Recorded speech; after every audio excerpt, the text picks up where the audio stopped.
To set up for the bodyweight squat, we will start with our feet shoulder width apart and our toes pointing either straight ahead or starting the squat. We want to feel like we're about to sit in a chair and keep the weight on our heels. As we squat down, we want our heads to face straight ahead and we want our chest to be up as much as possible. Once at the bottom of our squat, we want to push straight up through our heels.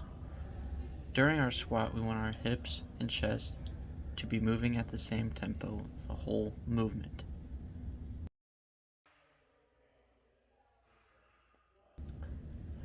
The setup for the goblet squat is the same as our bodyweight squat. We will start with our feet shoulder width apart and our toes pointing straight ahead or a little bit pointed out. In addition to holding a dumbbell in our hands and on our chest. Similar to the bodyweight squat, we will start by sitting in our imaginary chair while keeping the weight on our heels and our chest up. With our hips and chest moving down at the same tempo, we reach the bottom of our squat, which we will then push straight up through our heels.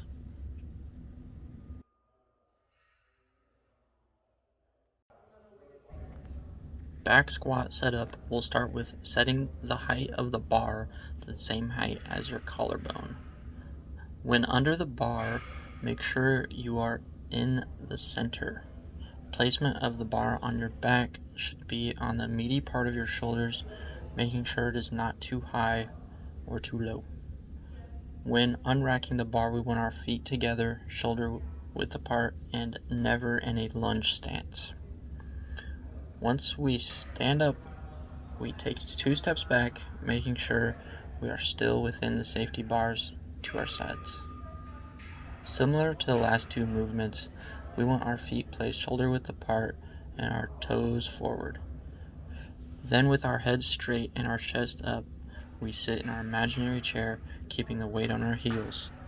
When pushing up through your heels, imagine spreading the floor with your knees to keep them from wobbling.